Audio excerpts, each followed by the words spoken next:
Welcome to Dr. Creepin's Dungeon.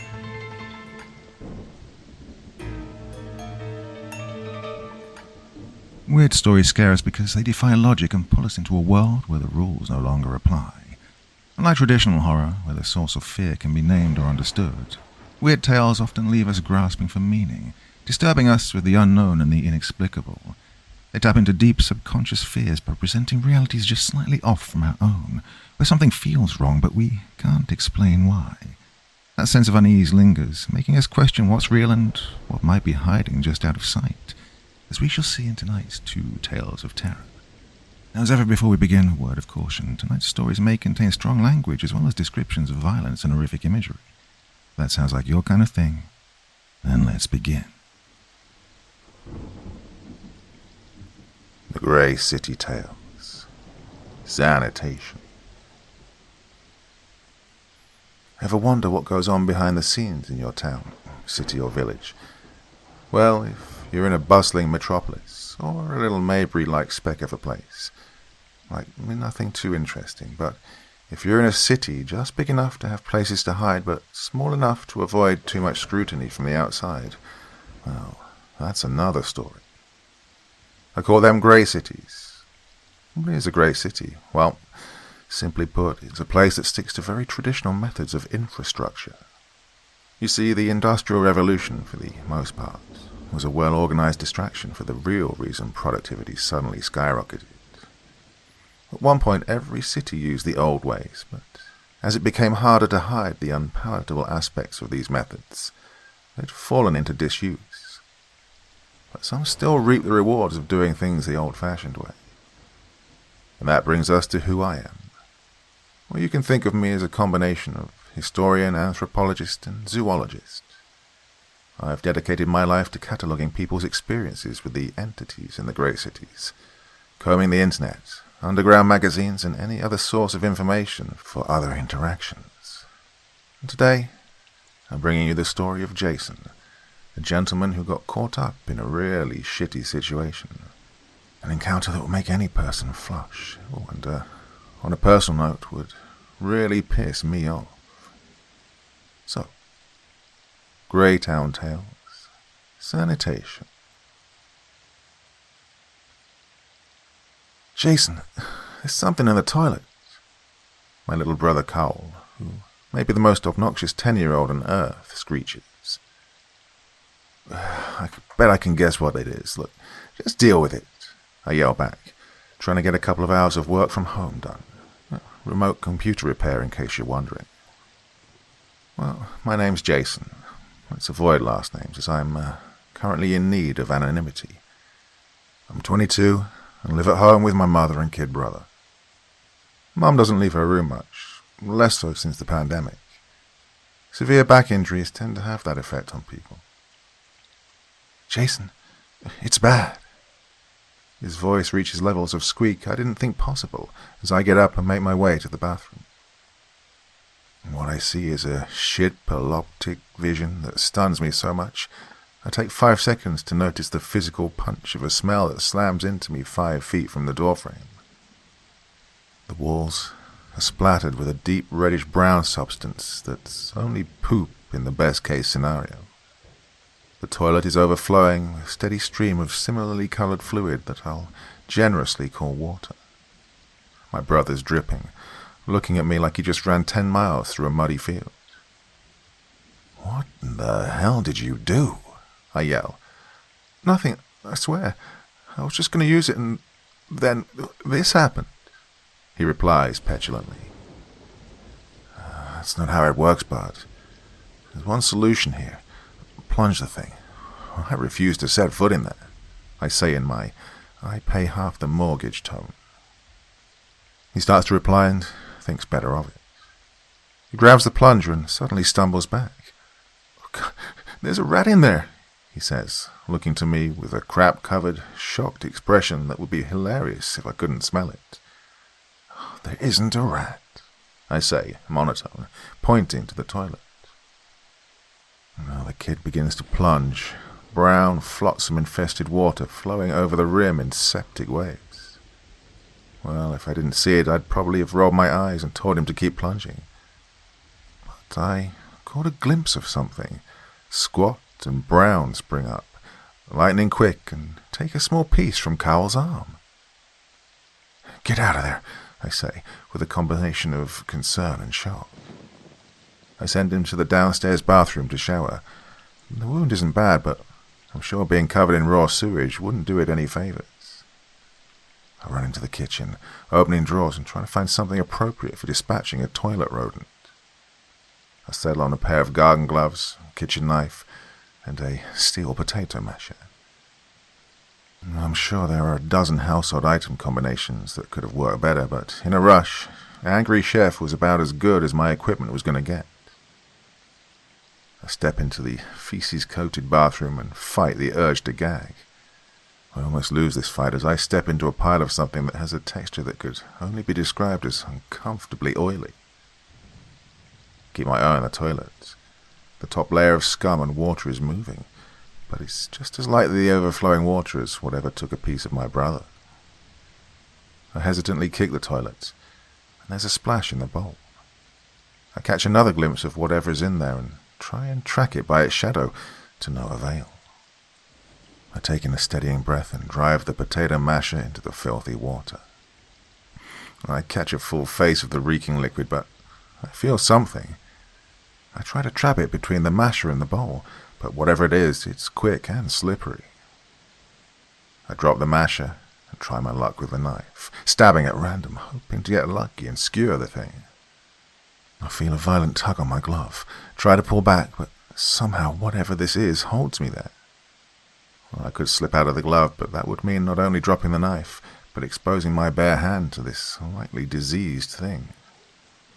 Pull back with all my strength, not asking myself how something the size of a king can manage a grip like this on a sheer surface.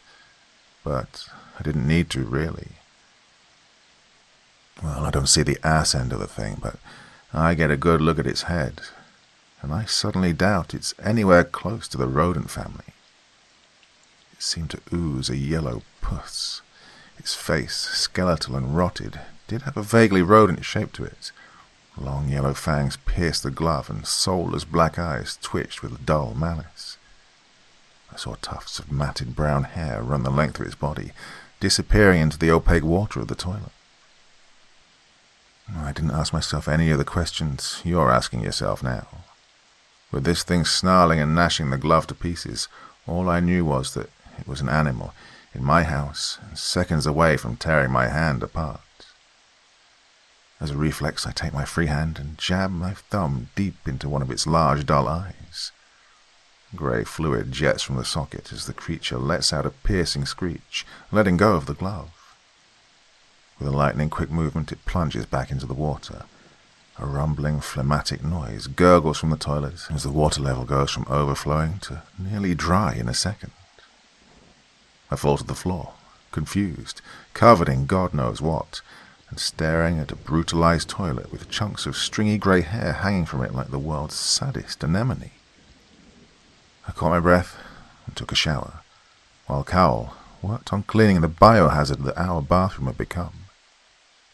By the time I'd finished my fourth scrub down and rinse off, I'd stopped thinking about the stranger aspects of what had happened and focused on the immediate problem. The cracked, useless toilet and whatever infestation that had caused the literal shitstorm that blew through my John. What? 2 months? It's crazy. I did explain that our walls are covered in shit, right? I say, trying to remain calm. Well, I'd called every plumber in the city and gotten similar time frames all around. Well, I'm not a rich man, but I'm well off enough to have offered 4-figure tips as a bonus, but still had no luck. I don't know what to tell you, pal. Busy time of the year. My advice is to call the city. Well, back up that bad is going to be a problem with the outside lines anyway. The voice on the other line says in a tone that conveys an ironic lack of giving a shit. I start to tell him that this makes no sense. In fact, I give him a filibuster of a rant before realizing the man had hung up after anyway.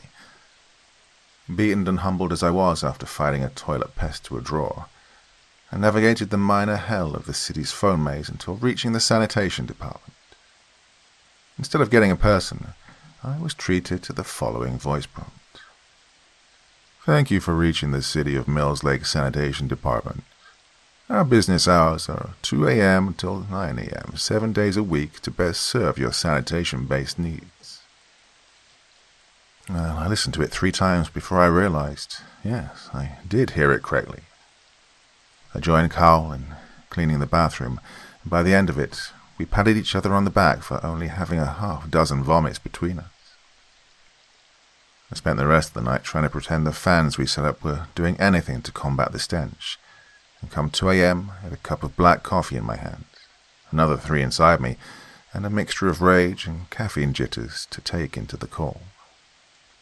15 minutes of hold, and I started to believe the voicemail was just screwing with me. What government agency is only open in the middle of the night? But right as I was about to hang up, I heard a gruff male voice on the line. Sanitation Department, he said simply. I launched into a rendition of events that was probably a little heavy on vulgarity, but hit all the key points, expecting shock and apologies. I didn't get what I expected. Yeah, sounds about right. Listen, the pandemic has got everything all screwed up down here. We know there are problems, and we're doing our best to fix them. It's gonna be 4 weeks tops. Oh, if you had any idea how old our equipment is, you wouldn't be bitching about that time frame either. I took your name and number. When everything's done here, we'll send some guys to fix the damages. No real point in fixing it now. Probably gonna happen a couple more times. What you want to do in the meantime is go down to a pharmacy and pick yourself up some menthol crystals. Mix those up half and half with some salt, cover your shitter with it, and put some on the floor in front of the bathroom door. Pretty much the best thing you can do till we get this taken care of, the man says with his nearly robotic disinterest. Have you ever had a rage come over you so suddenly it feels like a hot wind?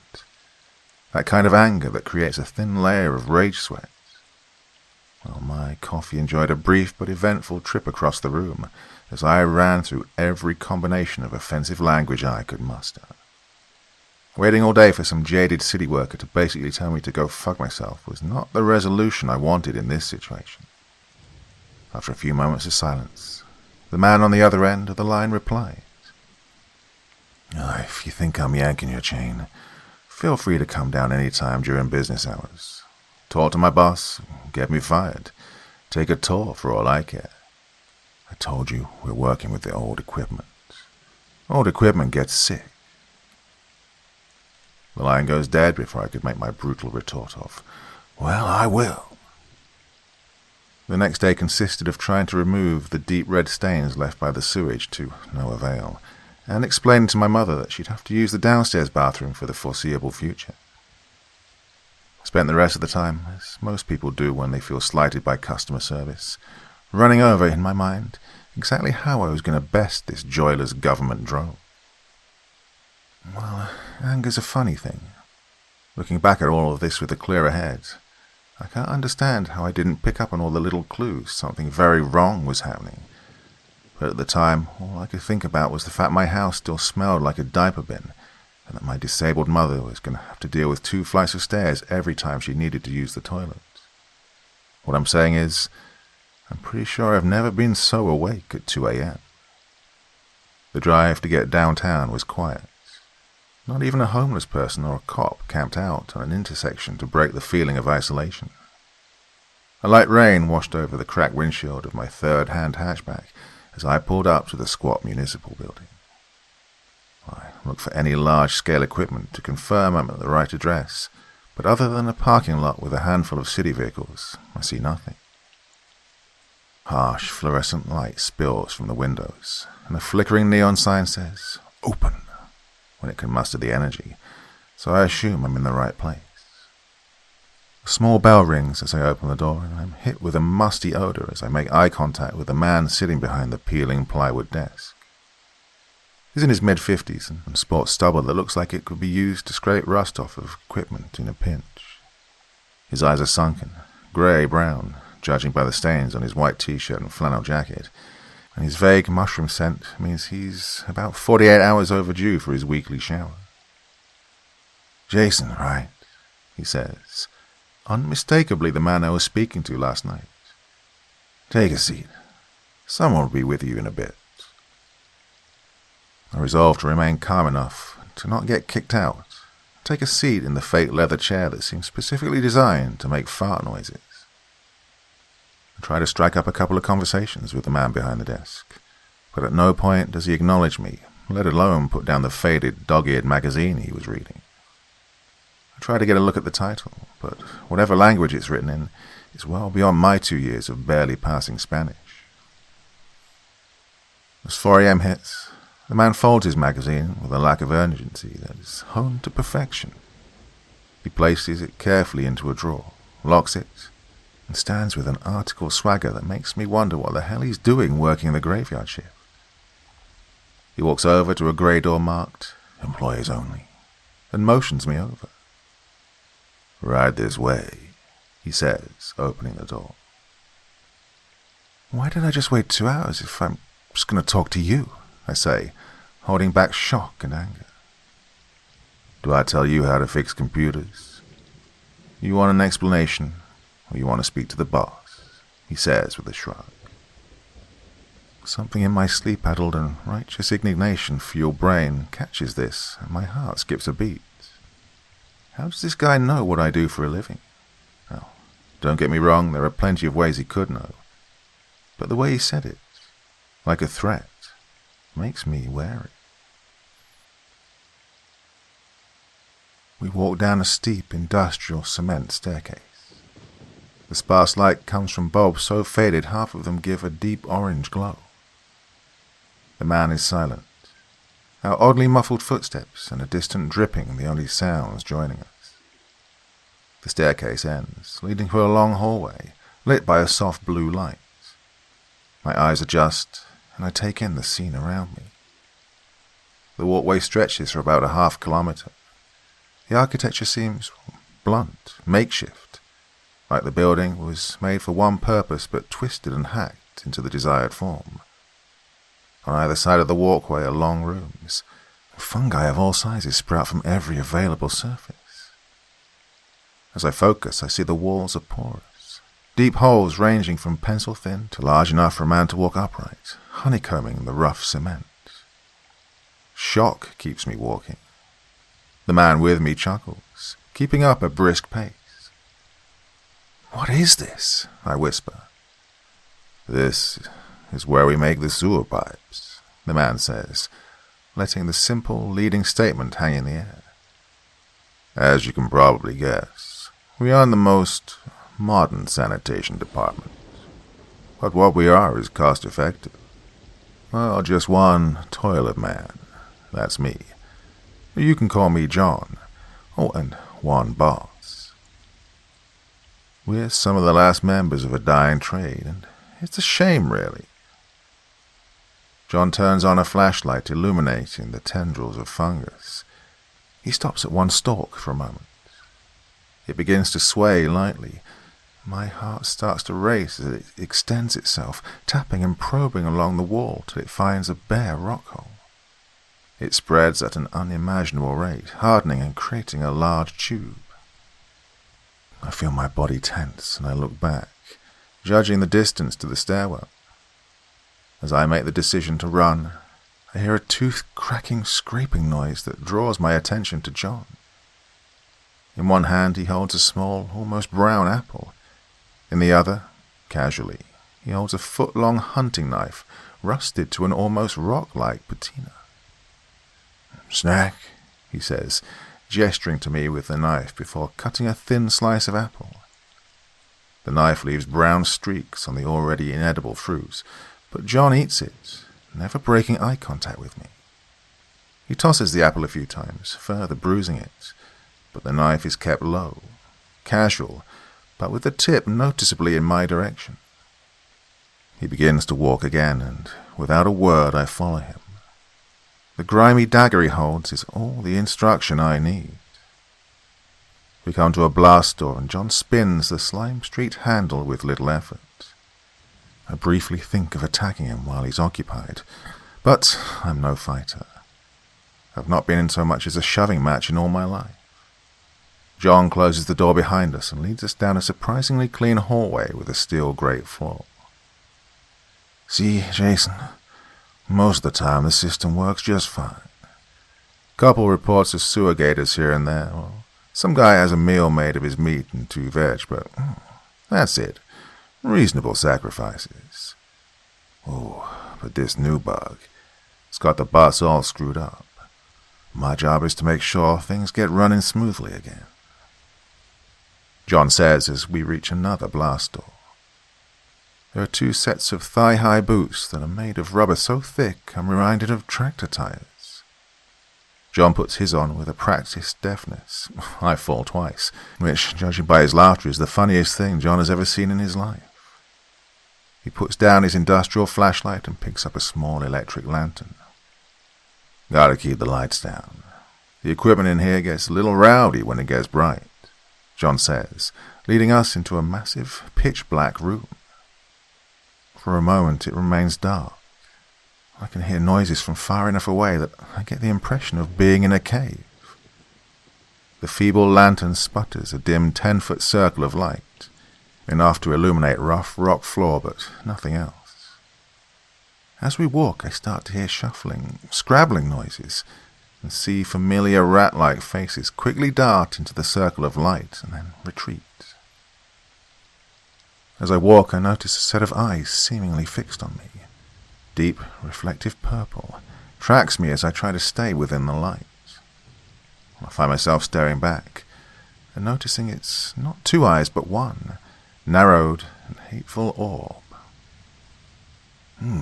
Looks like he likes you. You 2 know each other? John says with a chuckle. Something tells me he already knows the answer. Want a better look? John says, malice creeping into his tone. I hear a click and the little lantern is suddenly at full blast. I can see 30 feet around me and my heart stops. I'm face to face with the thing that crawled out of my toilet, and see dozens of similar creatures writhing and slithering all around it. What I thought was its body was only the head of the thing. Behind the rotted, wrapped corpse-like head was dozens of meters of snake-like muscle tissue, mottled brown and red that reaches far enough into the distance that I can't see where the thing ends. It hisses as it begins to circle around me, bringing its face close to mine. The rat itself splits down the middle, revealing rows upon rows of tiny pointed teeth. What? Didn't you say that light made them dangerous? I say in a panic as the coils of the thing begin to constrict me. I'm paralyzed with fear as I see its empty, pus-filled eye sockets. Well, for sure, but not for me. I've been working with this equipment for too long. John chuckles as the creature rears back and takes a bite out of my shoulder. The wound isn't deep at all, but it flinches an area of skin about the size of an average notebook. I scream as blood starts to pour down my chest.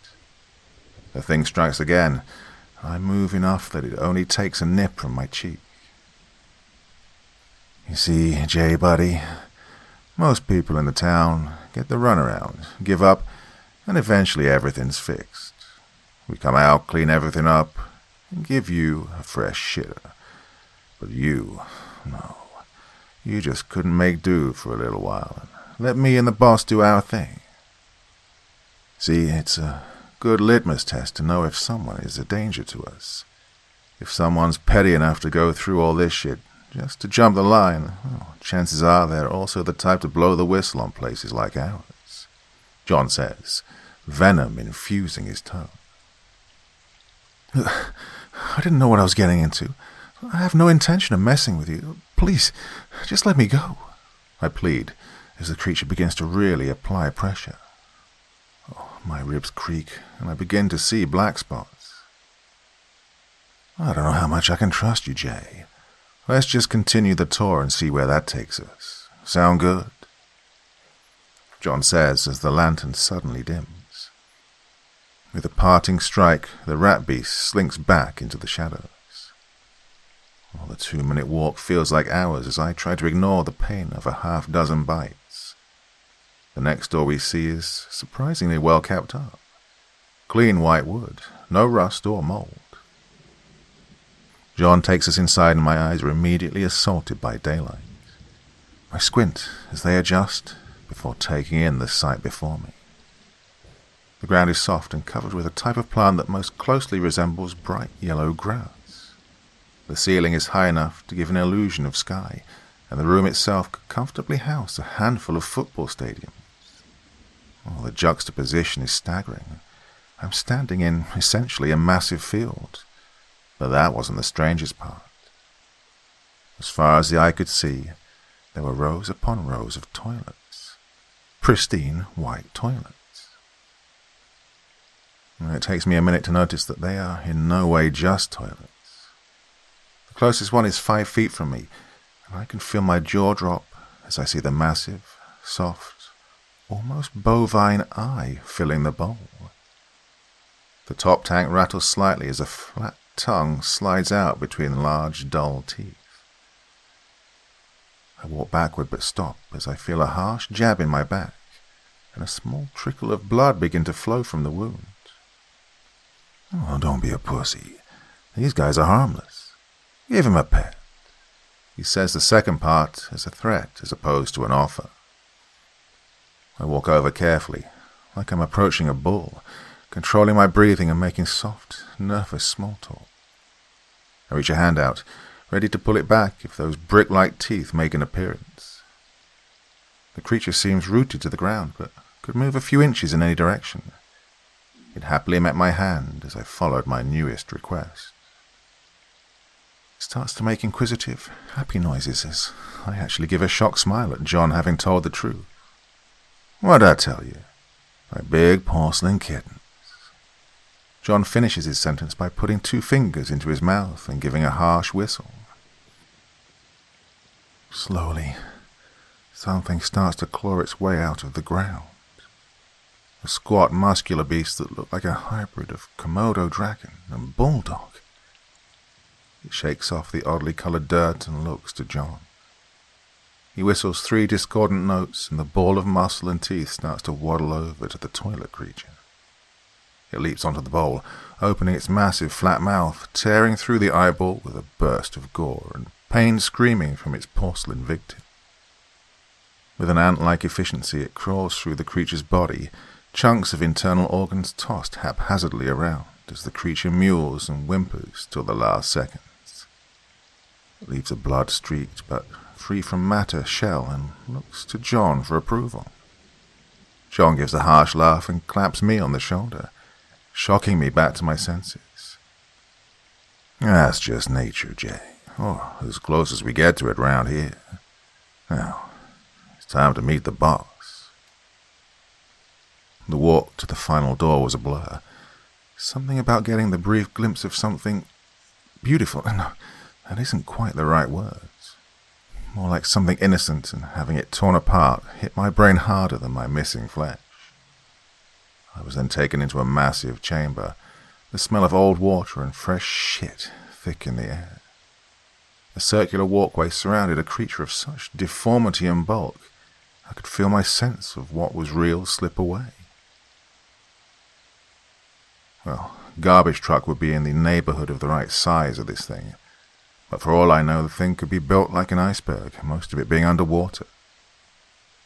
I saw elements of every horror I'd been subjected to up until this point.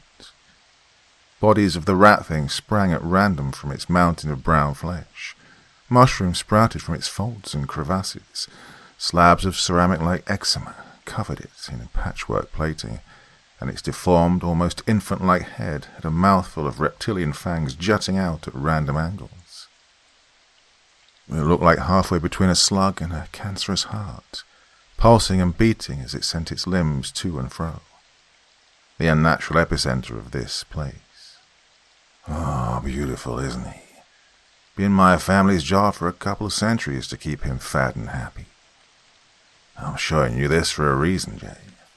If you get out of here in one piece, there's going to come a day, maybe in a couple months, maybe in a couple years, you're going to forget what it was really like down here. Maybe you decide to buy a dozen guns and come back. maybe you decide to spill the beans on YouTube. But I want you to really look at the boss.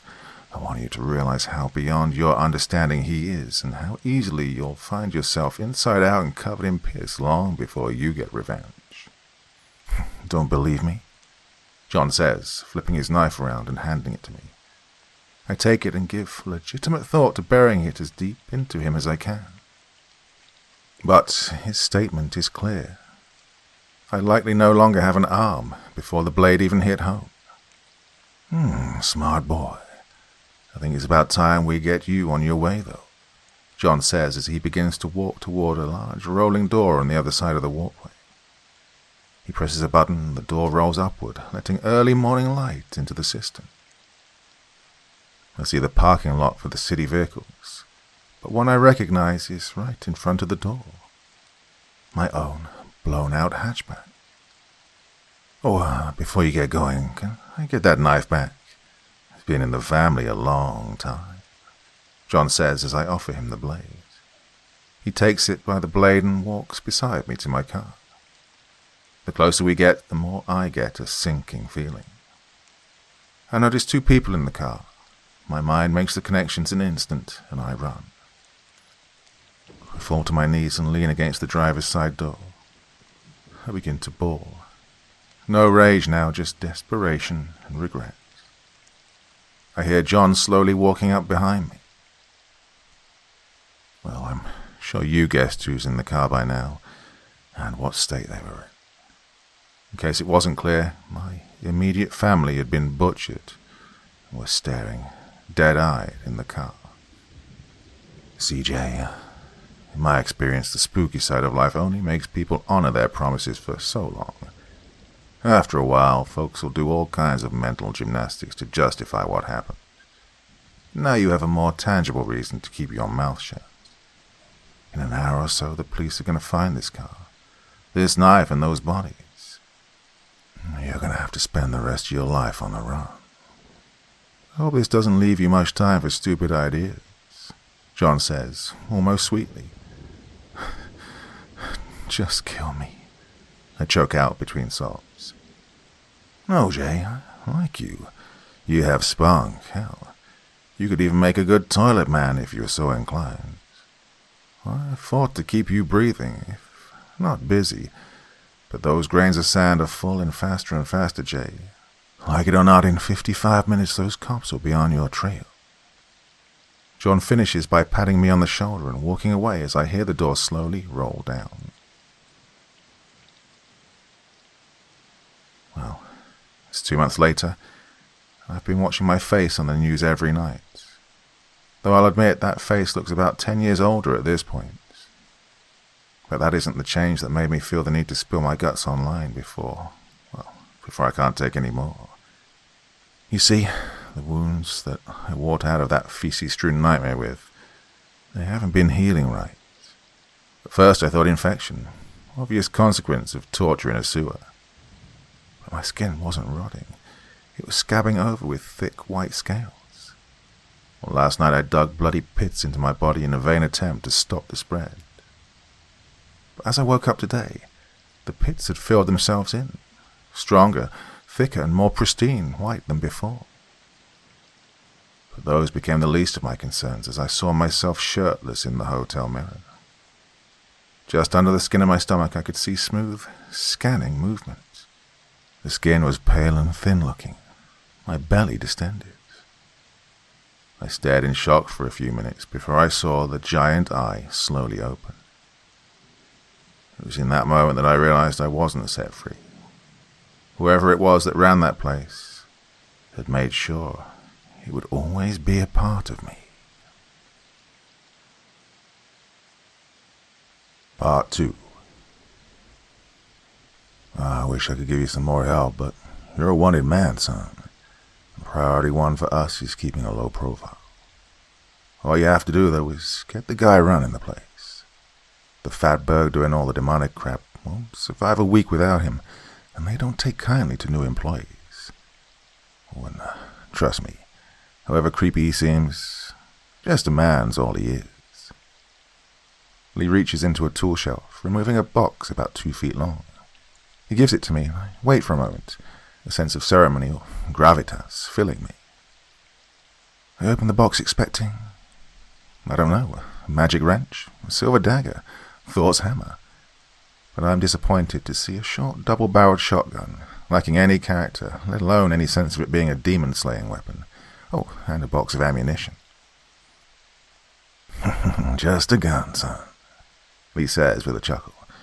To keep yourself from losing a hand trying to whip up some Jolly Roger pipe bomb. But now I've got to let you go. I wish you luck. You succeed and you'll be saving a lot of lives, and maybe souls if you're a believing man. I feel the van stop, and I take that as my cue to leave. Well, the drink wears off after a couple of hours, and I'm greeted with the dull, peristaltic pains that have been running through my body as of late. That night I make a disturbing discovery. As I dig at the porcelain scales now appearing randomly on my body, they no longer stop somewhere below the skin. They've started rooting themselves to the bone. I try in vain to tear them from myself regardless, but the sharp, deep pain that shoots through my bones make me stop after an hour of screaming, crying attempts. Minutes after, I collapse on the bed. I hear a knocking at my door, angry, aggressive, and somehow noticeably drunk. I answer the door shirtless and bloody, long beyond the point of caring. The massive 6-foot mountain of piercings, tattoos, and booze breathes heavily in my direction. Keep it the fuck down, junkie, he growls, taking a step into my room. He doesn't notice the biohazardous nature of the place at first, fixated on me as he is. Something hits me about how absurd it is to be worrying about some Skid Row bully while I'm hip-deep in paranormal events. I don't find it morbidly amusing or a metaphor for life. It just pisses me off. I meet his eyes. I hope I'm looking out of my mind. Well, as you can see by the fact I've carved holes into myself, I'm having a bad day. So how about you leave before I grab that shotgun on the table and show you why being a slab of muscle is the stupidest way to intimidate someone. I don't have time to see his reaction before his fist bursts my nose. I stay standing by luck, bracing myself against the wall, turning my back to him. As I do so, the intruder gets a good look at my mouth. He screams please to God and threats to me as he tries to leave. But my tongue grabs him by the ankle, slamming him into the floor. I plead my tongue and mouth to stop. I can't see what they've planned, but I find I don't need to. I grab a dresser, trying to anchor my body, but it's too late. My tongue drags the man back, and as is common with my new situation, I feel a sense of helplessness and acceptance come over me. I get reminded of my talk with Lee, and I take in the opposite of a steadying breath.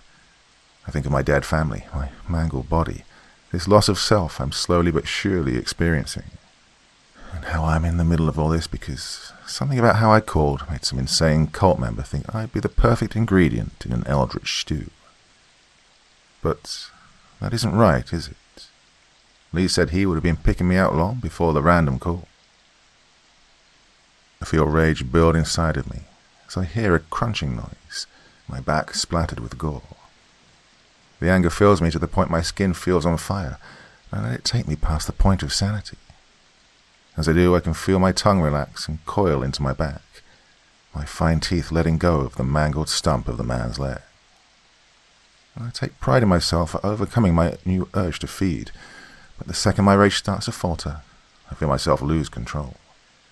And so, I don't let it falter. The man is thanking me for mercy, begging me for help. But he doesn't realize this isn't about him. I pick up the shotgun from the table and drive it down into his stomach. I can see how much my body has changed, become stronger, better, as I drive the blunt twin barrels deep into his stomach with a burst of blood. I pull the trigger, and with a muffled pop, the man's insides turn to so much ground meat. Something has changed. Some part of the end of this process has begun. A voice deep in the back of my mind tries to calm me, tries to get me to sit down, fills my head with visions of fields full of a lush yellow grass-like plant. But my other voice, the one that's been inside my head since I was born, tells me I can't give up. I can't calm down. I'm in the terminal stages of a disease with no cure, with only one chance to even attempt to make it right. I'm in a fugue state as I rifle through the man's pockets, having my first bit of good luck in a long time as I come upon his keys. I feel dim, dull, and far away, like my brain is trying to shut down due to the stress of having to process two minds. I put my fist through the thick safety glass window of the hotel, marveling at the raw strength I now possess. The pain feels delayed, but shocks me back to awareness. I put on my shoes and coat, not bothering with the shirt. I know every second counts at this point. I focus on every wrong that has been done to me as I push a button on the man's key fob and follow the grating chirp to his sports car. Back when CDs were new, I'm sure it was a marvel of technology, but now it looks like a rusted, sad attempt at luxury. I throw the shotgun box on the floor of the passenger side, stealth no longer being a priority. My mind is feeling more sluggish, less my own by the minute. I slam my hand in the door once for good measure, severing the tip of my pinky. Focusing on that pain and letting my decaying mind dwell on it, I manage to sharpen my wits enough to pull out of the driveway without making too much of a scene. The drive is hours long. I find myself drifting more than once. I apply the cigarette lighter to bare areas of flesh more than once to snap myself into some sense of reality. My body is making a constant series of pops, snaps, and various wet, cracking noises. I catch glimpses of myself in the mirror, and by the minute more of my flesh is becoming porcelain scales, plates, and almost cancerous lumps now starting to show beyond my clothing. This isn't some awesome final form by the time I'm sitting in that familiar parking lot. Night has fallen, and my breathing comes in ragged gasps that spray reddish-yellow fluid onto the steering wheel. Fighting this process is tearing me apart, mentally and physically. As I drag myself out of the car, I see fluids pooled in the seats, along with some pieces of flesh that really belong on the inside of the human body. I see myself in a side mirror, and I barely look human. My face is half covered in cracking porcelain shards. Lumps of asymmetrical growth strain and tear my clothing, and my mouth, my new mouth, is rapidly gnashing through my coat. I drag one leg behind me, spurs of flesh and porcelain locking it in place. The shotgun is cocked and loaded, my pockets filled with shells. I'm almost there. I fire 2 rounds into the door and fumble 2 more back into the gun. The door creaks open.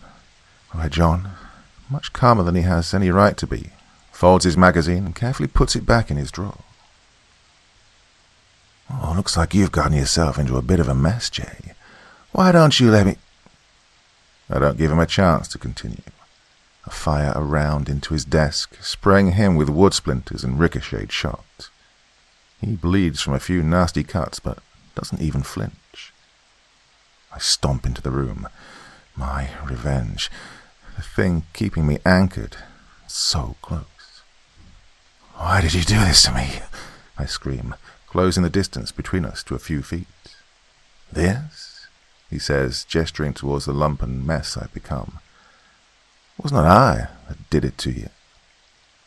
What I did would have let you die, right peacefully, and in your sleep before you even noticed the eye. Yeah, asshole move to be sure, but this is all you, Jay. I pegged you for the type that could accept your fate. Looks like I was wrong. And he laughs as if he realized he'd put bacon on a vegan burger instead of condemning some man to a tortured death. Oh, my senses sharpen as that thought sinks in. I'm lucid, but with clarity comes a revelation. My thoughts are fundamentally changing. I'm processing things in an inhuman, predatory way, with every passing second, no matter how much rage I stoke to keep my senses sharp. Well, the senses themselves are becoming alien. Who knows what the hell is happening to you now? My advice is to eat one of those shotgun shells and save yourself from turning into something that eats children. My mind begins to drift as John says this, and he starts to let his hand drift towards the barrel of my gun. I snarl, aiming it to his chest. Take me to the boss, John. I wanted to watch while I blow your brains all over a wall, I say as John merely shrugs. I don't have much choice in the matter, do I? But nonetheless, happy to oblige. Give us some time to talk. John opens the employees-only door, that putrid portal that started me down a path to mutation and insanity, and I follow. The first stairway is the same one I remember, though sorting through what's a memory and what's an hallucination at this point is becoming difficult. Twice I come to, after lost time, holding John against a wall and screaming nonsense. I start to wonder if I'm even going to get the satisfaction of killing this old prick in front of his demonic shit slug of a boss. The first door is nothing like I remember. It's riveted steel, every square inch covered in any type of hazard symbol I can think of, and no less than a dozen I've never seen before. John opens the door and there's a mesh walkway suspended a few feet above a roiling, vapor-spewing lake. It splits off into two paths as far as the eye can see. I try to ask John how this is possible, but my jaw can no longer move properly. I produce a series of gurgling clicks, no matter how slowly I try to speak. No use in explaining how paraphysical architecture works now, Jay. Well, I assume that's what you wanted to know. John is confident, sly, but the anger this spurns no longer seems enough to keep me alert. I don't suppose there's anything I could offer you to get you to stop your rampage, he asks as he leads us down a half-dozen turns. I grunt an aggressive negative response. We pass walkways leading to small rooms, over churning waterfalls, and to melted, missing patches of grating. But it all begins to blend. Do you even realize what the boss and I can do for you? Oh, I won't lie. Not much I can do about your current state. You fucked that up beyond repair. But maybe I can entice you another way. John opens the door to a cement room that reminds me of a storage closet. I can't remember walking there, and I'm having trouble remembering why I'm here at all, actually. He opens the door and I see two people I do remember. My brother and mother. I can feel a tear squeeze its way past swollen ducts and fall down a face full of shattered chunks of porcelain and tumor growths. They look fine. No brutal wounds, no glassy eyes. And for a moment I'm happy. I think all of this might just be a mistake or a dream. And I feel like I'm falling all of a sudden. My connection to my body severing, my mind becoming whatever it is now. Oh, I wish I would have looked away. In those last moments of being Jason, fully myself, I saw the backs of my family. Something vile and semi-solid was burrowing into their flesh. A black jelly with rotten yellow flecks of bone or fat inside. I felt rage, but it just wasn't enough. I felt my consciousness being subsumed by something wrong. Now, for those gorehounds wondering, there are many more of Jason's notebooks, but they were nonsensical word salad, bloodstains and drool marks. Which brings us to our friend John for the rest of the story. John's diary. I'm writing this not as any kind of confession or repentance, but as a window into why people like me do what I do.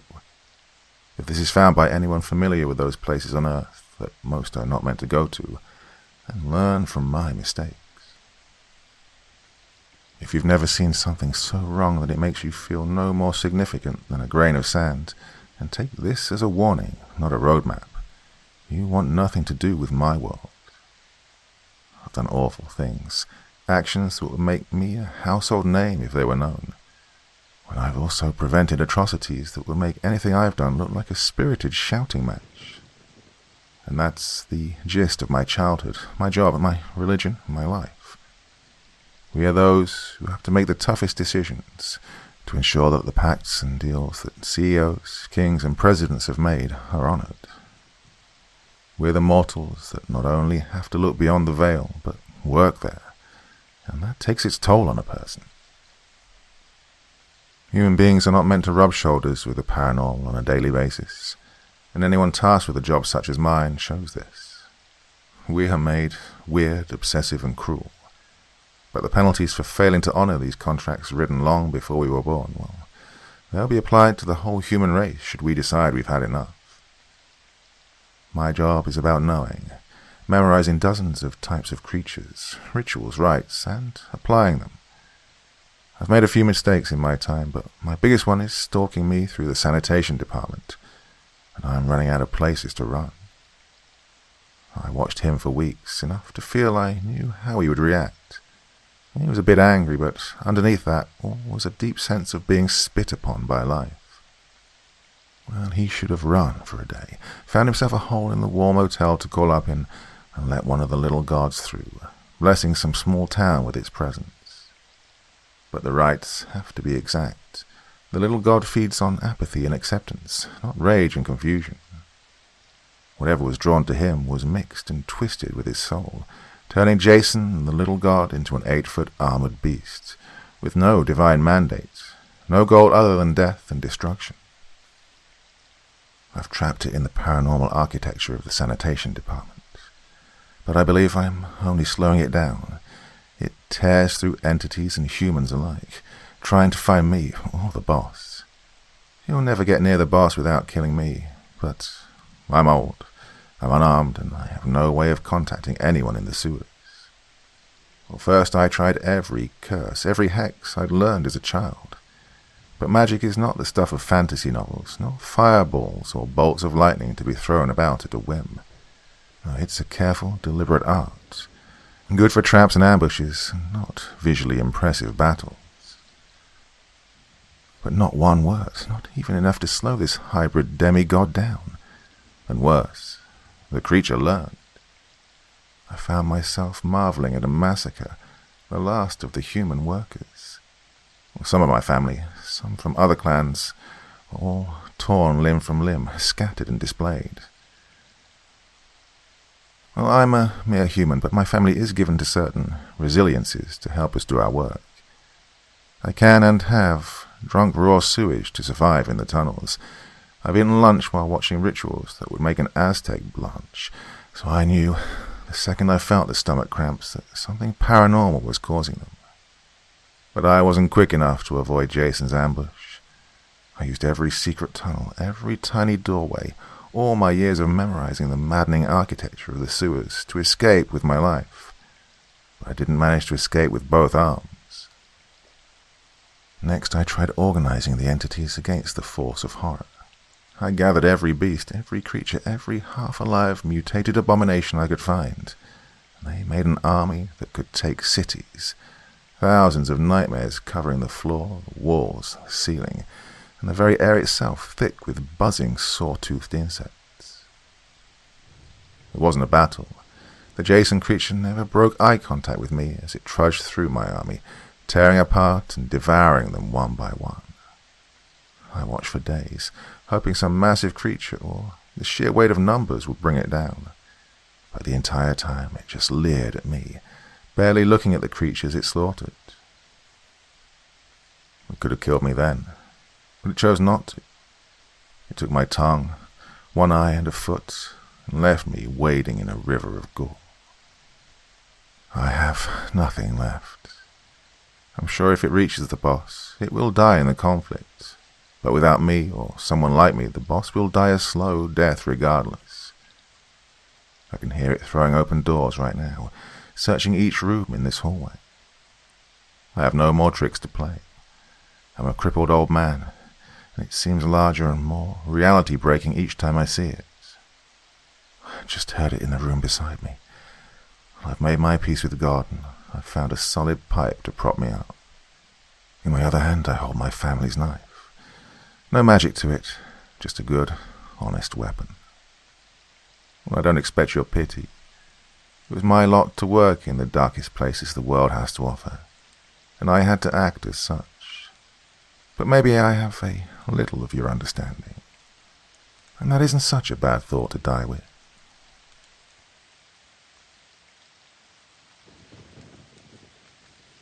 Whiskey in the jar. Stand and deliver. Podrick uttered the words he'd heard so often in tales. He was only now learning the highwayman's art, though he'd often practiced in his daydreams and in private moments, away from spying eyes. The dour-looking soldier, a sergeant by his insignia, who approached up the pass, looked down his nose in disgust tinged perhaps with amusement. Best you put away that old pistol and scamper back to your hut, boy. You're liable to be hurt if you persist in pointing weapons at the king's soldiers. I mean it. Best hand over that purse or I'll... You'll what, fool? The tall redcoat stepped forward and slapped the pistol from Podrick's hand, and before the young man could react, he'd drawn his own sabre and knocked aside that of the would-be robber. Podrick backed off a few paces, and then turned to flee, lest he be recognized. Well, that was unlikely. He'd taken great pains to cover his features in a large red bandana, and wore a large floppy hat that obscured his hair and eyes. It didn't matter. The soldier was in no mood to go traipsing through the brush after a silly boy playing at highwayman. "Ah, run, you mewling pup," he called after the reprobate. He paused to examine the decrepit pistol the young one had dropped. It was in fair enough condition. A bit rusty, but it might still work with some cleaning and brushing. He used the clip to hang it on his bandolier and continued his journey in a slightly less dour mood. Podrick had scampered a fair distance from the pass. He clung to his sabre after the tall man had struck it. Well, he'd almost lost his grip. The man was strong as a boar and fast as an adder. He'd expected a bullet to the back all the time he'd run. He'd heard that's what British soldiers did with rebels and outlaws. Up until the moment he'd uttered his challenge, he'd been neither, and if he made his escape, he wouldn't have to be. His decent enough family had sent him to apprentice at the manor of a noble lord, but he'd grown bored, and a tale was told among the local folk had inspired him to try his hand at adventuring. Well, he clearly failed. What old Fian had told him was true. He would need to train extensively before he took on any serious targets. Fian had been in some sort of militia at some time, or so he hinted. He was as close to an experienced fighter as Podrick knew. He was lost in dismal thoughts of his failure and, dare he even admit it to himself, his cowardice. His shame burned hot on his cheeks till the first cold, fat drops of rain struck them and chilled his entire form. He looked up at the lowering dark sky, slate-grey and heavy with rain. He then belatedly looked around for shelter.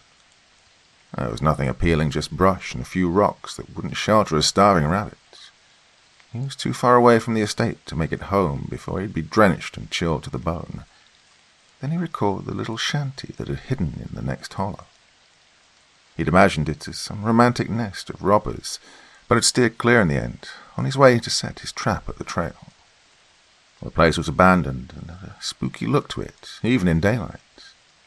Now it was the only likely place to hole up until the storm passed. As he hurried over the hill, the drops increased in volume, and by the time he'd made it to the little structure, his outer clothing was wet and steaming. He was sure he would appear as some spectral form to anyone who saw him, and he smiled at that. My turn to do the frightening. Well, if there had ever been a door, it was gone. There was an overhang of thatch where he paused for a moment, just in case some wild creature had sought shelter here as well. It smelled musty, and there was a hint of an odour. About then, the torrent arrived, and he had to decide. So he plunged into the darkened interior. He paused when his shin struck some hard object, possibly a piece of furniture long abandoned. He crouched and felt around in front of him. It was a stool, so he set it straight and took a seat to await the adjustment of his vision to the near absence of light. A rumble sounded outside, from over the hills where the darkest clouds resided. He hadn't noticed the initial flash of lightning. He'd been occupied with setting up his perch. The next one was closer and lit the interior of the little shack momentarily. Well, not by much, but he could see where the hearth lay. There may also have been some wood and kindling. Fire would go right well and ease his rattled nerves. He looked toward the door as the next flash of lightning lit the landscape. Wait, was that a shape? A living thing that cast a shadow. He saw the shade, but not what had cast it. A crack of thunder sounded almost immediately after the flash and set him to trembling. The torrent became a deluge, and the water roared above him. He put all of his skills to work in building a fire on the small hearth at the center of the hut. In the flickering light, he saw that there was indeed a woodpile. It was substantial enough to get him through the night, if he was frugal and kept the fire small. All the while the lightning flashed and the thunder pounded away, vibrating his teeth with its force. He peered through the doorway, and once again there was a shadow, closer now and more defined by the ripples of blue-white electrical charges. The head was elongated, and the ears rose above it and pointed forward. Somehow he knew it was towards him. It was only a silhouette, no substance to the outline, yet it loomed ever closer as the storm reached a crescendo.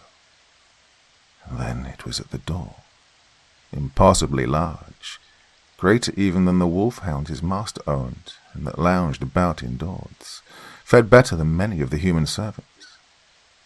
The thing was blacker than the night, than the utter darkness that reigned in between blinding flashes when the eyes were stunned and vision flared. He slowly and, he hoped, silently hefted his saber, prepared to defend himself from this beast of the tempest. At the next chain of bolts from the heavens, it was gone. Gone from his sight, just as the briefly lit countryside beyond the threshold disappeared between each burst. He breathed a sigh of relief and turned back to the wee blaze that spread warmth and a merry light to contrast with the harsh illuminations of nature incarnate. He set down his blade, an old heavy thing, and placed another stick on the fire. Oh, maybe he'd stolen the shadow's lair. Maybe it was just a trick of the light and shadows. Maybe... He yelped. His teeth sank into his shoulder. He rolled onto his side and then onto his back and looked up into the twin fires of enormous eyes. They bored into his own and overwhelmed his consciousness, which had fled down a long, gloomy corridor to join the night and the crashing and burning air. Podrick awakened to a cool, damp and dreary morning. His fire had long since burned out, since he had not been awake to feed it. Pain immediately lanced through his shoulder, and the nightmare image of the blazing eyes and the gaping jaws appeared for a flash, just like the lightning, but solely in his mind. He shuddered, bones crackling and scraping one another at the joints, and then rose, his entire body feeling racked and feverish. He was incredibly thirsty, and hunger gnawed at his belly. He searched the hovel and found nothing to eat or drink. Plenty of water had fallen the previous evening, so he was at least able to slake his thirst. He would truly have preferred a good ale or beer, but he had to take what he could get. He felt confused, and his head seemed to contain more sawdust than usual. He finally reasoned out that if he started at once, he might be able to get home by late afternoon. If he'd been missed, and likely he had been, well, he'd have to figure out an excuse. At the moment, he had no idea what to say when confronted with his absence. He wasn't a particularly efficient servant, and had failed to learn his duties or any significant refinements that a young man would need in order to move among the upper classes. He might be sacked and set on the road. If so, he would either have to hone his own survival and fighting skills, or find a robber band to join and learn from those experienced with nefarious behavior. He took a last look around the shanty and noted a bundle of rags in one corner. He hadn't moved them during his initial inspection, but now that he thought about it, they might conceal an object of value, should such a place ever have contained one. He poked at the bundle with a stick of the mostly undisturbed woodpile. There was a small hard object underneath the soft and tattered cloth. He set aside the stick and went to work with his hands. Wild thoughts of hidden treasure raced around the inside of his skull, over the sand that still seemed to fill his head. It was a simple jar. It was sealed and stamped with some sort of animal head, an elongated snout with ears that pointed forwards. Odd, he thought briefly, like something he'd dreamt. He broke the seal, and the scent of a rare perfume arose from the container. Whiskey. He chanced to taste. It was sublime. Before he knew what he was doing, he drained the little vessel. Well, now, that certainly satisfied. Almost as well as a large breakfast would have, and certainly took care of my thirst, he snorted as he stuffed the jar into his side bag. It was past time to go, and so he set out for the manor. Long, skinny legs applied at a pace that would eat up the miles. The stiffness in his joints soon faded, and the pain in his shoulder subsided much sooner than he would have expected. He soon found himself loping along, comfortably at what any soldier would recognize as a dog trot. He breathed deeply of the damp air and took in the odors of the freshly washed landscape.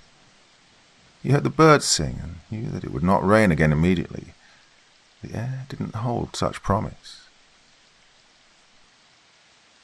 The steward was definitely unpleased when the bedraggled Podrick strolled into the estate by the back gate. The imperious Fleming was fastidious to an almost insane degree, and expected the rest of the staff to maintain the same standard. He was also determined to rid his lordship's staff of the shiftless young man who would rather daydream than perform the task necessary, and indeed vital, to the effective operation of the estate. Fleming was not a tall man, yet he managed to look down his nose at Podrick. Well, young McIntyre, I see that you've traced through a bog and a forest of nettles during your unapproved absence. It will go hard on you this time. Get yourself cleaned up and pack your things. You may meet me back here at the gate in half an hour. Do be prompt, I have other duties and wish to waste no more time on you. You've proven yourself to be unteachable. Podrick grinned down at the man, and moved up close so he could look down his nose in turn. As you like. I've had my fill of you and your henpecking.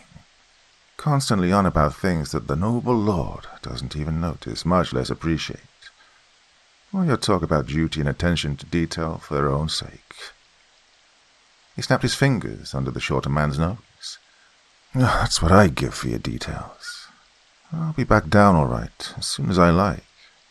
I'll take a meal in the kitchens before I deign to meet with such as you. Best you have cook prepare me some meat before I set out on my travels. He paused, breathing heavily, almost panting. Oh, and ensure that the meat is fresh and not overcooked. Oh, Fleming was nonplussed. In the past, the young man had been indolent and careless in his duties, but he'd always grovelled when confronted with consequences. Fleming had intended to sack him and let him come back and abase himself in a few days' time. Then he'd give him a last chance. However, the boy had now been so insolent, even a little threatening. Fleming would not stand for the assault on his dignity. He made his decision. You shall leave now. You can stand outside the gate until I have your personal items placed in a bundle and delivered to you. You need never darken the threshold of this estate. But that was as far as he got. Podrick stepped forward, which forced the smaller man to give ground. A low rumble issued from the young man's chest, and rose until it blew past his lips as a menacing growl. Indeed, the lips had parted and now stretched into a bestial snarl. Oh, this was something else new to Fleming's experiences. Something in the sound, in the appearance of the features, in the demeanour of the lean fellow with the ridiculous red bandana draped around his neck, which frightened him. He took another step backward in an unconscious attempt to create some distance and thus safety. Yet Podrick matched his steps until his back collided with the wall. There would be no further retreat. While Podrick was taller, it wasn't by all that much, until now. But he seemed to tower above the steward in the shadow of the wall. His skinny frame now appeared lean and strong. Fleming felt that in a moment the boy would lunge in and tear out his throat with those teeth of his.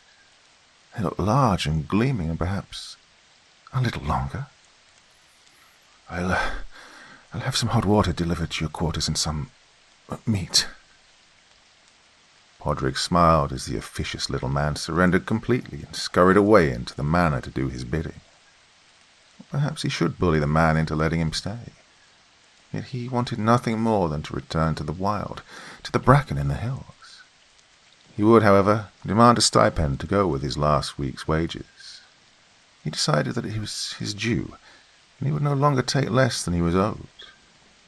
He stalked into the servants' quarters and into the little cell he shared with another servant, Billy. Billy was not his friend. The young man had borrowed money from him more than once, and despite all promises, had failed to return it. He was not a large young man, but bigger and thicker through the body than Podrick, so he intimidated his now confident roommate for some time. Billy lay curled on his bed, face to the wall. He looked over his shoulder when Podrick entered the little space. Best look out, Paddy. The old steward has it in for you. Not that I care. I can finally have the room to myself. As punctuation, he expelled some gas in Podrick's general direction. The lean young man wrinkled his nose at the stench and rumbled in his newly found deep and menacing voice. I've told you, my name is either Podrick or McIntyre. I don't like being called Paddy. Billy snorted, rolled over and sat up. Yeah, and who cares what you like?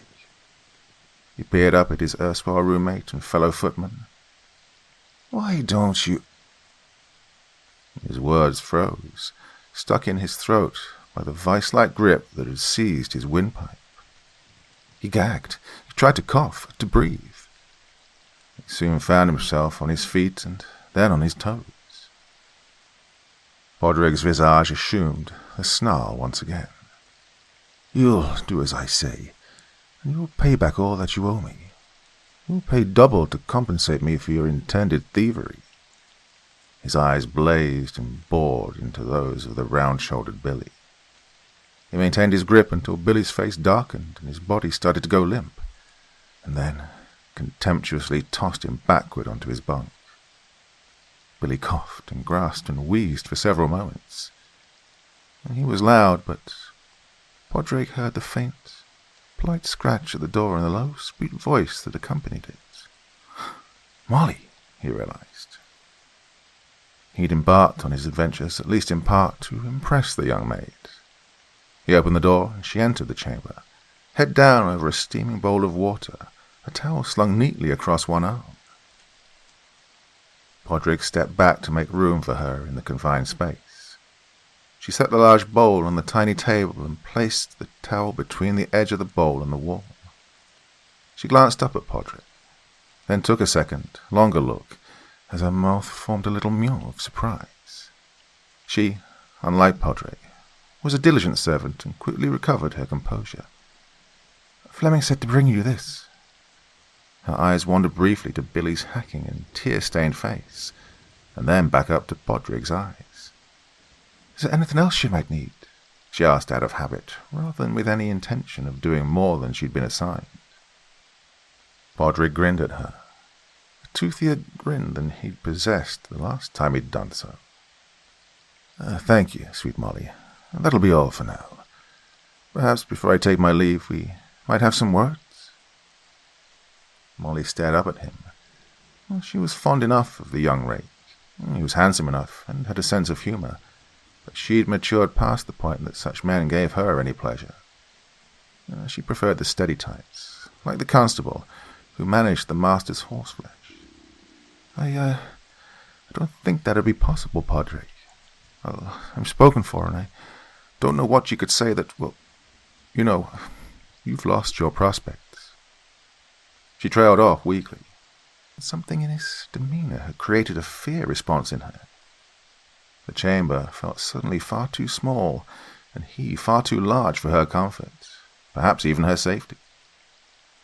She backed out of the room and fled down the corridor. Podrick simply smiled in her wake.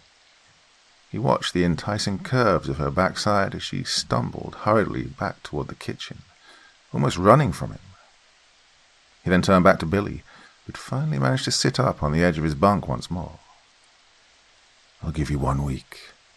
When you get your next wages, you'll turn over the entire sum to me, along with the rest that you now owe. Billy looked up in fear. I won't have enough with just my wages. Before he could blink, Podrick's face loomed up close to his and issued a growl. Borrow it. He stood and turned toward the basin of water. And best you clear out for now. I'll see you in a week. Billy did as he was bid. He paused only to pick up a fresh pair of trousers. The ones he was currently wearing were full. Podrick, his belly and purse more filled than they'd been since he'd first arrived at the manor, was sent from his home. He now loped energetically up into the wild hills above the rich valley.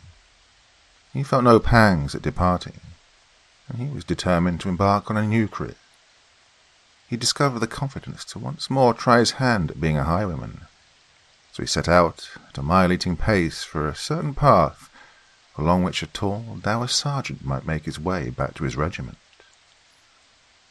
He wore a grin that his erstwhile companions would not quite recognize. It was in a mouth with a much wider gape, and the teeth were whiter and sharper than they had been. The face was shaggy and unkempt, like a man who hadn't shaved for a month, yet he'd done so only 2 days past and hadn't truly needed it. His beard had been hardly present the day before. He didn't care. He felt that it added to the menace he would now need to project. He found his old hiding place behind a large old tree. It had apparently enjoyed the storms. The leaves were brighter and looked full. Podrick took a good whiff of the air and traversed the area in an ever-widening circle. There was no trace of the soldier or any other traveller since the storm. No tracks and no scent. He didn't quite understand why he thought he'd be able to detect a thing such as that, yet it felt natural. His instincts had been correct, but the soldier had taken a leave to visit the city. The next afternoon, under a light grey sky, he walked up the trail, his expression less dour. Behind him trailed 4 poor wretches whom he had clearly recruited, and they were in turn followed by 2 uniformed soldiers.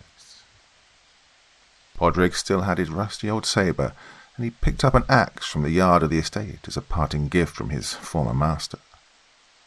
He quietly stepped out into the trail. The sergeant looked up, startled. Here. You again. Oh, you are looking rough, boy. Where's your mask? Podrick smiled his new and improved toothy grin, which pulled back his now slightly pointed ears. Stand and deliver, he growled in a now menacing tone. The sergeant barked, and as rapidly as he had last time drew his own blade. He was far slower than Podrick in this instance. He stood astounded as he watched his sword and the hand that gripped it fly off to his right. There was a bright fountain of scarlet from his wrist. He held it up before his eyes in astonishment. He didn't have long to be stunned, though. Podrick stepped up and seized the damaged limb. He raised it to his lips and took a long pull from the claret stream. The dour sergeant fainted dead away, as much from mental shock as physical. The 4 recruits stared for a moment, the sight before them unclear. They saw a flash of blades and watched the sergeant kneel before a man with a wild look and blood-covered face, before he slumped to the ground with an air of permanency.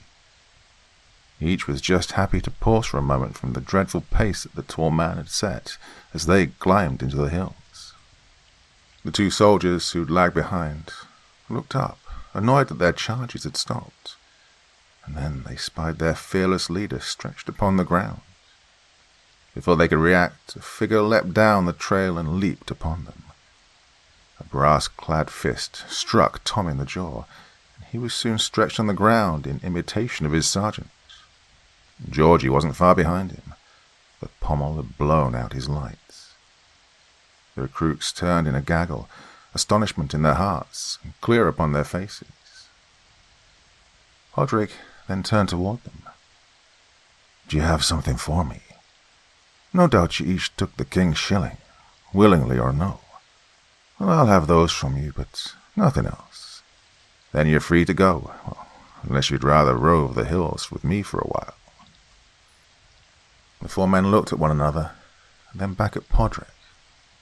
None of them had had any prospects prior to being pressed into service. The truly destitute rarely did. 3 of them handed a coin each to the eldest and largest of their number. "Seamus," the man said simply, as though it was introduction and explanation of his life, as he dug out his own coin and held out the money to Podrick. "Podrick," the hirsute, whipcord robber replied in kind. He squatted over the 2 soldiers and rifled through their pouches and belongings. He presently stood and offered the muskets and shooting gear to Seamus and the second stoutest man. Since the men had not fled, he assumed that they had accepted his offer. He now had a band of doughty men to ply the roads and trails. They left the soldiers completely stripped, but Podrick filched his now clean pistol from the sergeant's bandolier, then hefted the man's body over a shoulder and loped off toward the next ridge. The 4 men followed. Seamus picked up Podrick's old sabre from where he discarded it in favor of the sergeant's newer and better-made weapon. While the 4 men struggled to catch up to their new leader, even though he carried a heavy load. He knew his destination, and they did not. About the time they lost his trail and stopped and stared around hopelessly at the trackless wild, he appeared once more, now free of his burden. He gave them a grin in the lowering early evening light. "Come on, my friends.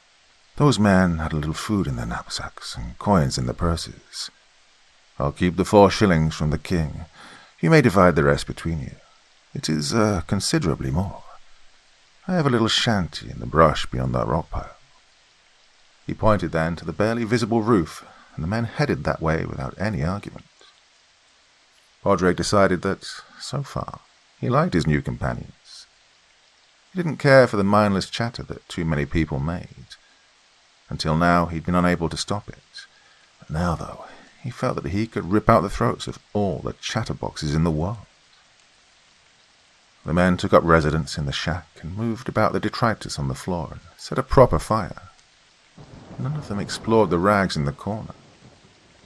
Podrick stepped inside for a moment, but he soon felt claustrophobic and stalked back outdoors. He sniffed around and circled the area to ensure that there were no more unexpected dangers. He saw and smelled no other canines or lupines. There was no sign of the large black beast that had attacked him. He now suspected that it had all been a nasty dream and he'd simply awakened with a sore neck. He wondered more at the effects of the elixir in the wee jar. He stopped in a little hollow and dined on the dour sergeant, who tasted so much sweeter than his features had once promised. "Like pork," Podrick realized as he munched flesh and gnawed bones. After he was sated, he resumed his patrol and discovered an old still out behind the shanty. Nearby that, he literally sniffed out a cachet of the potion. The little jar sat all in a row within a solid crate that rested inside a nice dry opening in the rocks, almost like a little shrine.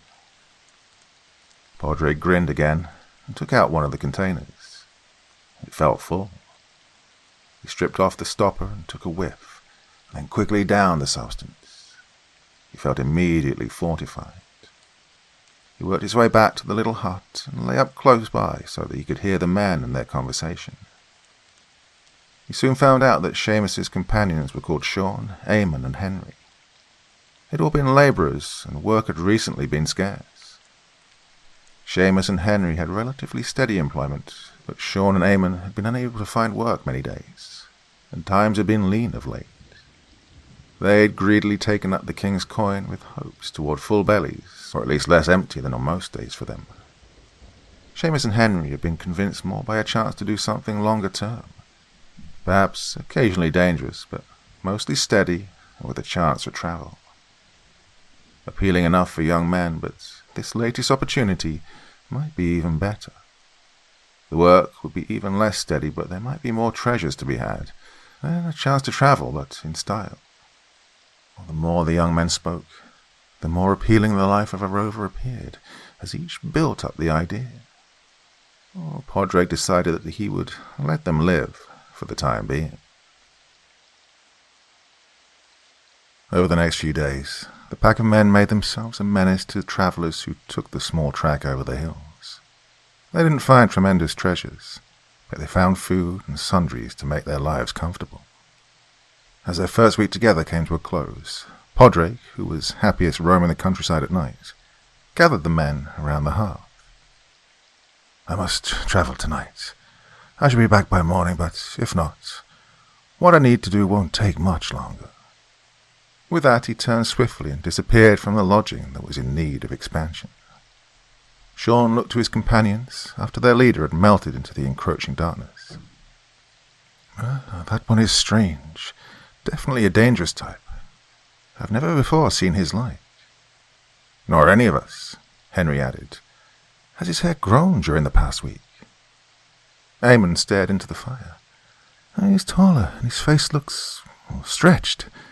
His teeth are longer."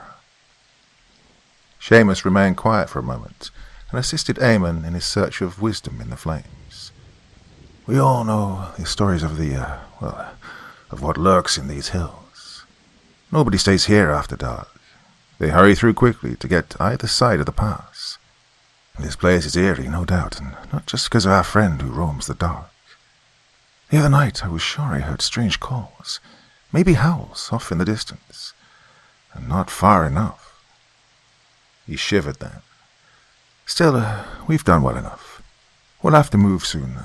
Folks will stop traveling the trail altogether when they realize that the shortcut will lead to disaster. It's a shorter route, but the main road is safer." The men spoke long into the evening. They were young and accustomed to hard work. The recent days of leisure and taut bellies had led to some restlessness. Their conclusions were that the outlaw leader was very dangerous, and they wished to remain in his good graces, even if the adventure had already grown stale.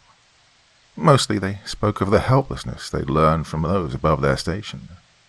They understood that their position was precarious, but had no idea how to challenge Padraig or even to ask to be released back to their own devices. They were sure that they could not return to their hometown. Too many fine citizens had seen them march off with the redcoats. It would take many more conversations for them to resolve to act, and many more before they decided to put their plans in motion. "Billy," Padraig barked in the ear of his former cellmate in the manor. It was loud to his target, but with the door closed, no one else would have heard. Billy heard and stirred accordingly. His eyes rolled and stared into the gloom that they could not penetrate. Padraig could see just fine.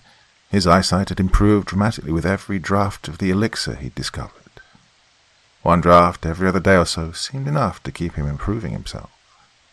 And as for Billy, he'd convinced himself during the week that he'd only imagined that Padraig could become dangerous. He didn't have the entire sum that the formerly scrawny fellow had demanded, but he had a truncheon he'd scrounged from the wood-bin, clutched in his hand just in case the fool showed. He felt the heat from the bulk that rested near the head of his cot. You couldn't see much, but there was a deeper shadow in the general outline of a hirsute man looking too close for comfort. A stout hand gripped his shoulder and shook him once. He didn't need or want further encouragement. I have your money, mostly. I couldn't get anyone to lend me more." He stopped when a deep, rumbling growl emerged from the obscure, hulking figure that exuded even more menace than it had done only a few days past. He forgot his truncheon. Something told him that it would be a fruitless and possibly fatal gesture to strike the beastly man who now crouched in his chamber. He felt himself lifted by the grip on his shoulder, and another iron grip closed on his other shoulder as he was lifted bodily from the bed. He kept rising for a moment, and then felt himself plunge until his supine body struck the floor.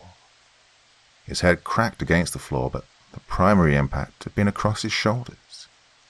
He lay stunned, unable to move his arms and to do no more than twitch his legs. Podrick's voice rasped deeply. What did you think you were going to do with your little stick? Did you have some idea of failing to pay the debt you owe? He didn't wait for an answer. He knew that Billy still lacked the oxygen to do more than cough and wheeze in an attempt to refill his lungs. Now, unless you have something else of value, I'll have to take it out in flesh or blood. His hand searched the body of the stunned man on the floor. He found the wee bag that Billy kept strung around his neck. He'd already filched his belt pouch that held all his coins. He'd noted the little bag during their time living in the same space. He'd been too intimidated to ask about it, and Billy appeared to want to keep it hidden, so he had left it alone. But now he snatched it and broke the leather thong, careless of the pain and burn it must have caused to Billy's already abused neck. He could see the expression on Billy's face, grown alarmed. The bag clearly contained something of value that he feared to lose. The round, flushed face worked to protest, but sufficient air had yet to circulate to allow him to speak above a low whisper. Please, not that. It's all I have of my family. I'll pay you double, just please. Let me keep it. Podrick bared his now substantial fangs. Triple the original sum, and I'll be back in 10 days. He stuffed the wee bag into his waistcoat pockets. He now had to leave the garment unbuttoned since his chest and shoulders had expanded. Come through with it, or I'll shove this. He held up the truncheon. Someplace you don't want it. He then barked out a short laugh. Billy could only shake his head as his eyes filled with tears. The door opened and Podrick was silhouetted briefly against a light that leaked down the corridor. Billy shuddered at the large, hair-covered beast-man that exited the chamber and crept toward the kitchens. Podrick removed a pair of hams from the larder on his way out of the house. He now cared mostly for Long Pig, but these would likely make his pack happy. He made it back to the shanty before dawn and placed the food beside the hearth. He examined the 4 sleeping men. They were a sorry lot, and he'd have to find some way to improve them if they were to become a terrifying crew of cutthroats who would frighten travellers into quick surrender. He wished to continue to take lives, but the fewer the better. Travellers would tell tales. He wanted them told of how ferocious he and his band were, and how much better it was to surrender to their demands and preserve one's life for future travels. He could always find meat wandering the countryside, or in the back alleys of towns. He left the men before they awakened and found his present. He was soon refreshed, and another empty jar joined the small pile in the brush beside the old broken cauldron for the long-abandoned still. There was still plenty of the fine potion to keep him full and happy for at least another 2 or 3 weeks. He'd never tasted anything quite like the distillation in the wee jars with the wolf or hound head stamps on the stoppers. He smelled the once enticing odor of ham frying. Now he preferred his meat raw and dripping with hot blood, but ham cooking provided a special bouquet to his olfactory senses. He let the others eat, then confer with them on his plans to shift their operations to the roadway. But in the meantime, he decided that he wanted a look into Billy's wee bag. Seamus set aside the large bone he'd carved out of the ham. Or maybe he'll want it to gnaw. The other men just grunted or nodded. None of them liked to talk when Podrick was near the huts. They knew how sharp his hearing was. Presently the big outlaw appeared as a shade in the doorway for just a moment, and then he was inside, hovering in the shadows, which seemed drawn to his form. His near glowing eyes and glittering sharp teeth were the only things clearly visible. Seamus noted that a silver crucifix pendant now hung from a cord around Podrick's neck. The big man stroked the token of faith with fingers that sported black nails like a beast. This was a gift from an old friend, though he may have intended me harm with it. Silly superstitions about silver and crosses. Not sure why anyone would think such things would hold power outside a believer's mind. When he fingered the piece, he ensured that they all had a chance to observe the ring that now rested on his left ring finger. It was golden and heavy, the seal ring of a lord. Something that had perhaps been lost, and then lost again, when the wrong servant discovered it in the stable after his lord had returned from a long and wearying journey. "Oh, it's nice," Sean commented. "Cross is silver. That ring, though, probably worth a fortune." "The seal alone," added Henry. Eamon intensely studied the piece of gristle on which he had been gnawing since Podrick entered the shanty. He didn't like to look at his new master's eyes. They were black and soulless and gleamed in malice. He always felt like he was the ham bone and Podrick the biggest hound in the pack when the man, maybe, well, the demon, regarded him. But still he'd handled the silver cross with no obvious discomfort. Unless he was a very powerful demon or witch man, he would have been burned or tortured by it in some way. "Maybe he's the devil himself," he shouted internally, and nearly broke a tooth on the heavy bone in his hands. "We'll be moving soon. This place will draw notice if it hasn't already. We need something closer to the main road anyway. That's where all the goodies are to be found." Podrick watched each of the men as they enthusiastically, if insincerely, agreed with him. He knew that their agreement was false, not about the idea, but about their feelings regarding him, their own fears and misgivings. He bared his fangs just to be certain that they understood the consequences should they disobey him. He didn't care that much what they wanted, but he cared that they feared him more than any consequences that might be imposed by authorities. He'd already moved the important item, the case of wee jars, to another cache. Nothing else they'd accumulated mattered in his mind. The vital drink was the only thing of real value that he owned. "Stand and deliver," Podrick barked. He blocked the roadway and his pack moved in from each side to guard the prize. It was indeed a prize. A coach, a rare thing to be found on this road. The past 9 days had seen the crew take many purses and cargoes, but nothing from the truly wealthy. They'd not be retiring any time soon. And yet this one, it was a wealthy man's conveyance. This was their golden opportunity. They needed only to take on the guards. Podrick had issued his warning only as a formality based on robbers' tales he'd learned. He did not await a response. There were 2 mounted guards at either end of the coach and a man beside the driver, who looked doughty enough and who carried a wheel-lock blunderbuss, an unusual weapon and likely very expensive. Podrick leapt upon the horseman who was closest to him. He cleared the back of the horse with his bound and tore the man from his saddle as he passed. The move carried him forward, and he slammed into the other horse and rider. He registered the reports of muskets from the rear of the train as his pack eliminated the threat of the 2 rear guards. He wrapped his arm around the second trooper and pulled both guardsmen to the ground between their mounts. The horses pulled free and fled. By then, their riders each had ripped open throats, and Podrick had slaked his unnatural thirst for human blood, well, at least for the moment. The driver had halted the coach and produced a hanger. The stout man beside him had risen and pointed his piece at Podrick.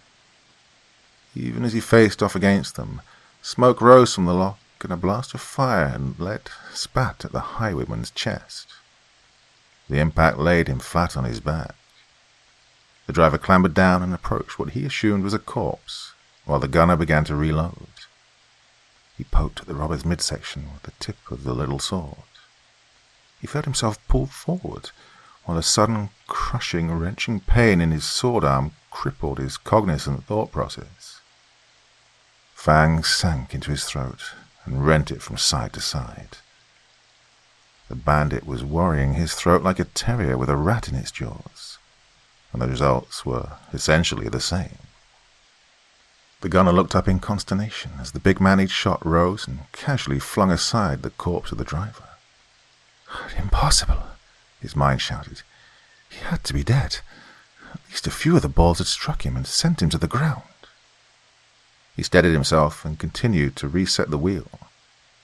He froze when the driver's sword plunged into his abdomen and continued upward through his torso until it splintered his spine.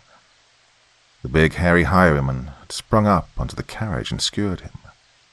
He felt his upper body go weak, and he lost grip on the blunderbuss.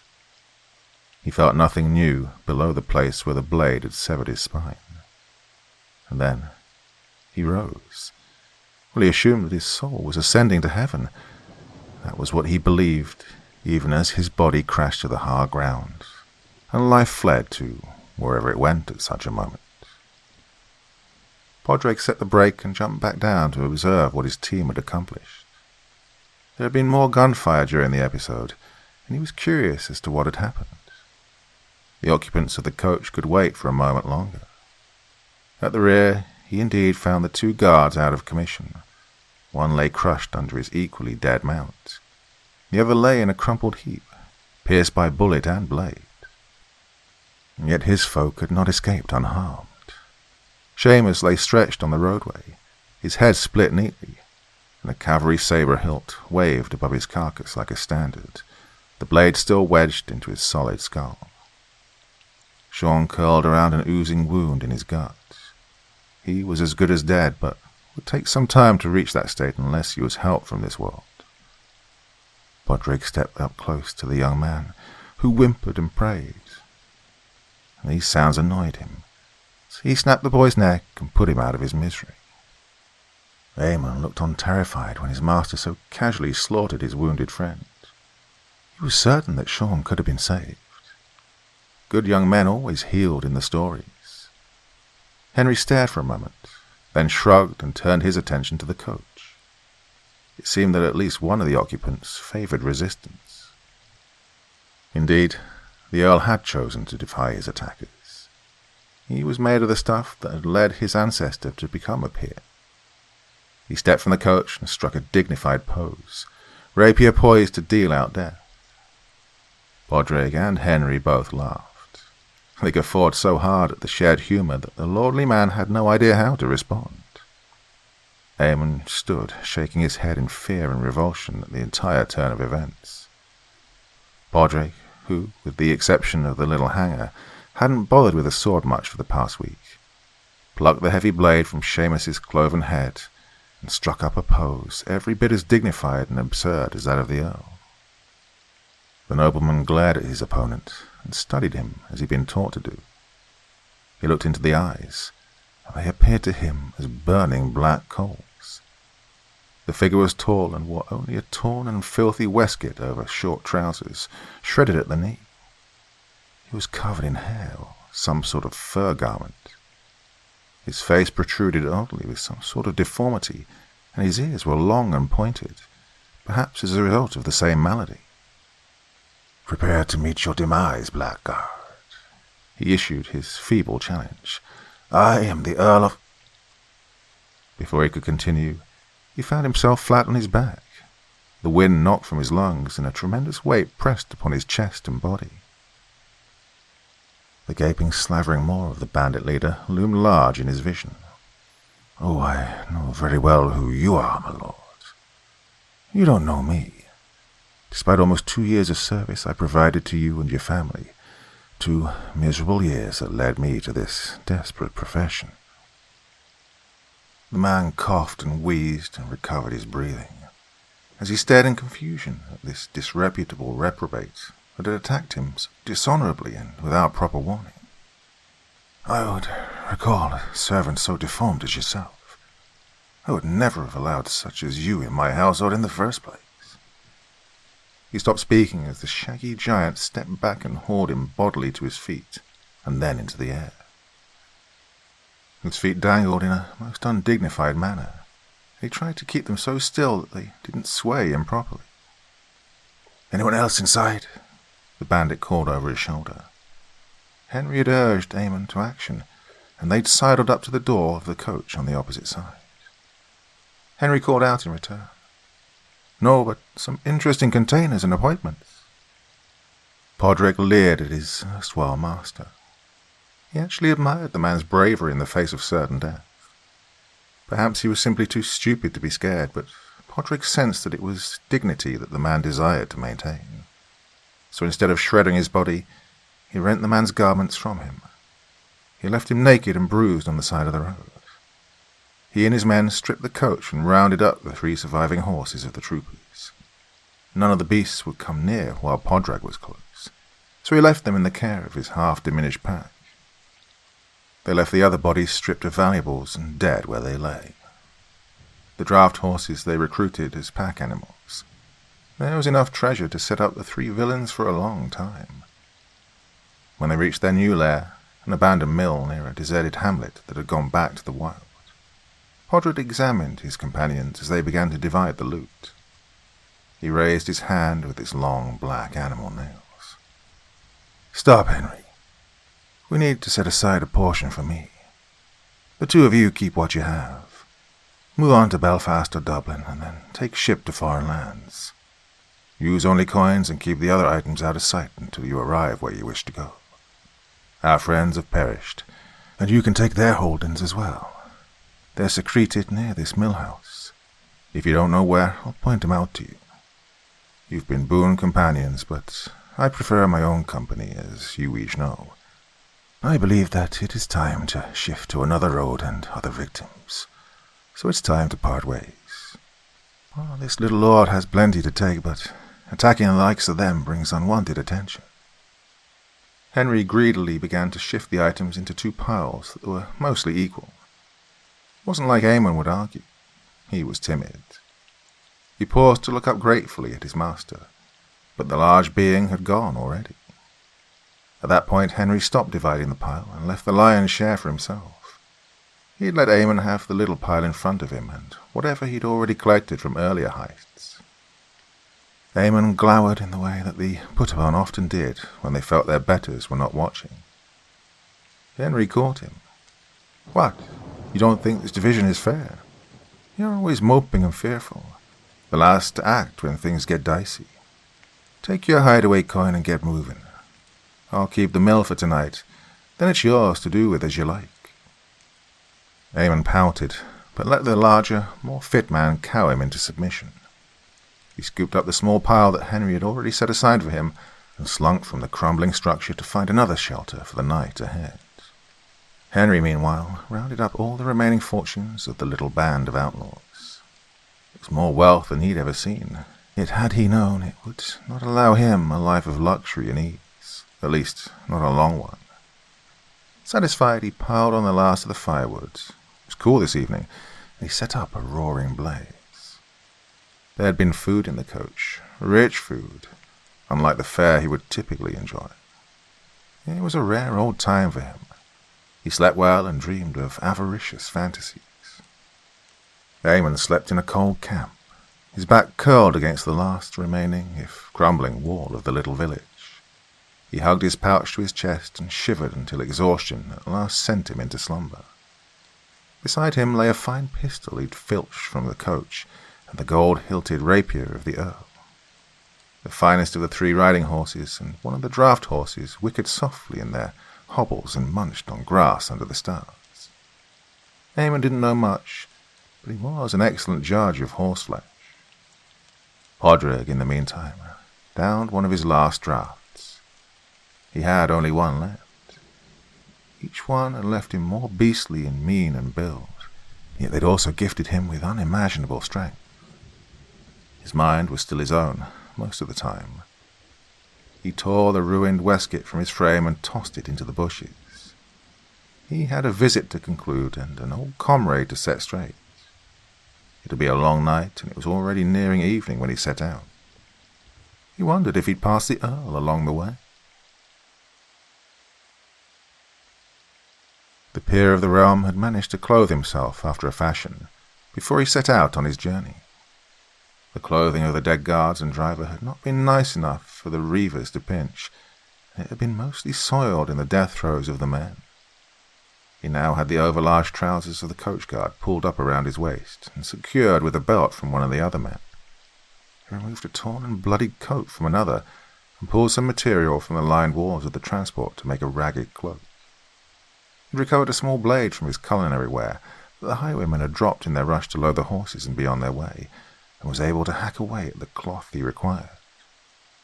Finally, he removed enough strips of wool from the remaining garments that he was able to wrap his feet. He then set out, not for town and not for his estate, but for the fort he knew to be near the next settlement. He was famished and ached from his wounds, but determined to set things right along this road, and to recover what he could of his belongings and his dignity. Billy paced the yard near the back wall of the Earl's manor. It was day 9, and he knew that there was no way he'd be able to obtain the sum Podrick had demanded. He had a little more than half, yet he feared that the man would not be satisfied. He wasn't sure that Podrick would honour the agreement anyway. He'd always been contrary in his actions. He knew that he couldn't fight the big man on his own or even with a stick. He feared that Podrick had become something strange and worse than anything he'd ever known. He hoped that the silver crucifix, which had belonged to his great-grandmother, would singe the flesh and eyes from the monster, but he had to be sure.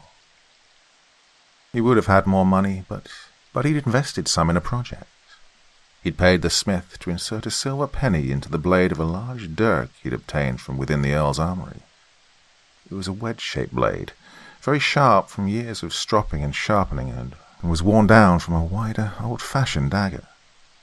The smith had suspected the origin of the blade, and had gouged him on the price because of the risk to himself.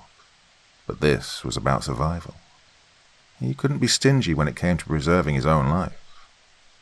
It wasn't all that late, but already after dark.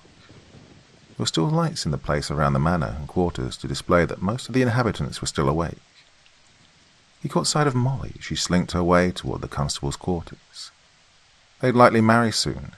The steward seemed to approve. He sat and gathered wool and worried, and finally he dozed.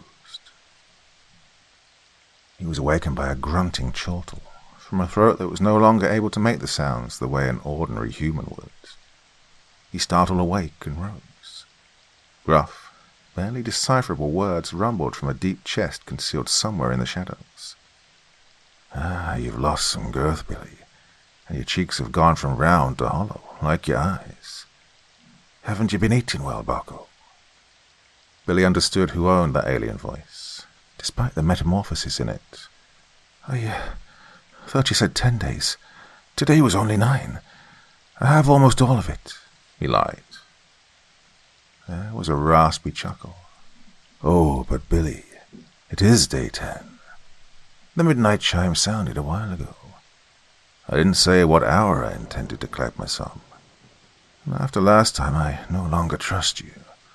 You intended to attack me, to intentionally beat me out of what you owe me." I was only afraid last time. After all, you know what treasure I held," Billy prevaricated, in hopes of a miracle taking form. The ominous laughter sounded from directly behind him. A paw extended into his view from over his shoulder, and on it gleamed the Lord's ring.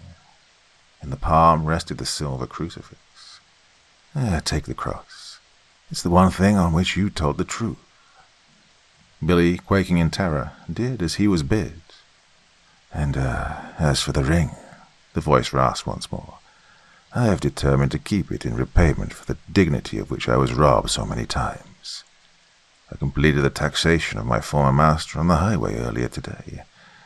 Now to—" It was the menace's turn to pause. "When the breeze shifted, I smelled sweet Molly. Is she in the yard?" A thrill ran through Billy as he realized a chance to shift the wicked intentions towards another target. She passed by some time ago on the way to the constable's quarters." He felt a hot, wet trickle run down his leg when the voice descended into a bestial growl, loud enough to set the hounds baying from over in their kennel and the horses in the stable neighing and shuffling in fear. Perhaps he'd misjudged the potential for ire in the savage breast of his tormentor. He dug into his waistcoat, now slick with sweat, despite the cool evening. He would get only one chance at this, and he had to take a risk. I think old Fleming has already approved their marriage and will propose it to his lordship." The growl indeed grew in volume and ferocity and rose to a roar of rage. Every beast on the premises was alerted and based on the shouts and calls, many of the human staff. Even as the last strains of the noise issued from the creature, Billy turned and stabbed as hard as he could with the blade. It plunged satisfyingly between the large ribs and into the vitals of this unholy monstrosity. The howl of agony and fury that slammed into his face caused Billy's eardrums to burst and all perception of sound to cease. He felt huge hands seize each side of his head, and then a painful tug and ripping sensation in his neck. His final few synapses formed to display the horror of the huge wolf-like man as it drank the fountain of blood from his body. Funny, I guess. He ripped off my head, the bloody bandit. And Billy was no more. Podrick was hurt badly, despite his exceptional vitality. The gush of blood from Billy's ruined neck had helped, but he could feel himself losing almost as much from the wound as he'd replaced from draining Billy's body. He pulled out the blade in his chest and flung it aside, then bound through the gate and into the night. The sounds of a thoroughly roused manor house followed him. They would not pursue him in the dark, and they would be terrorized and confused by Billy's cadaver. He had more than sufficient time to make his escape. He knew from being hunted in recent weeks that hounds would not track his scent. He had only to make it to his cache of potion, and he knew he'd be healed. Eamon wrapped himself more tightly as the false dawn lit the other side of the dilapidated wall. Clouds threatened rain in the next few hours, and he didn't wish to tromp about in the mud. He curled up more tightly and resisted the need to awaken and construct or seek shelter. He couldn't find comfort, though. Something had dug into his side during the night, likely a fallen piece of wattle or stone. He reached inside his blanket to rub at the sore spot and felt something that was oddly shaped for a product of nature. Likely some leftover trash from when people called this lonesome spot home. He kept digging at the object until he pulled it out, then forced his eyes open to view his tormentor. It was a small jar, plain except for an animal head on the seal. He awakened further and raised himself on one elbow. The jar felt full. Probably just wastewater from the rains, he grumbled. The seal looked to be intact, so he tore at it. As soon as the substance contacted the air, he smelled the wonderful fragrance. It was fresh, after all the years that must have passed. He took a sip. He had never consumed anything with such a marvelous flavor. He'd soon downed the beverage and was fully awake. Henry awakened a while after Eamon had, only to the baying of hounds and the raised voices of humans that in turns excoriated and then encouraged the loyal beasts. Other men raised voices to quiet the hunters. One voice barked orders like a soldier. Henry scrambled from his blankets and quickly doused the embers of the fire that had burned long and brightly through the night. Steam and smoke belched forth and rose through the ruined roof of the structure in which he'd sheltered. If the troops hadn't spotted his smoke before, they certainly would now. He picked up his musket and began to load. He'd neglected to clean and reload last evening, since he'd been too excited by his prospects for a bright future of luxury. He'd never considered loading the silver-trimmed blunderbuss. By the time he'd loaded the piece and picked up his saber, the infantry had surrounded his little fortress. A voice called, the authoritative one. "Surrender in the name of the king." Henry set his eye to one of the cracks in the wall and peered out to gauge his circumstances.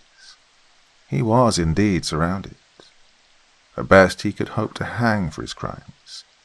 He might, however, gain clemency if he gave away the suspected whereabouts of the real bandit leader, Podrick. He could even claim that he'd been forced to help the big unshorn lunatic by means of witchcraft. "You have a count of 5 to show yourself. Hands raised," the troop leader called.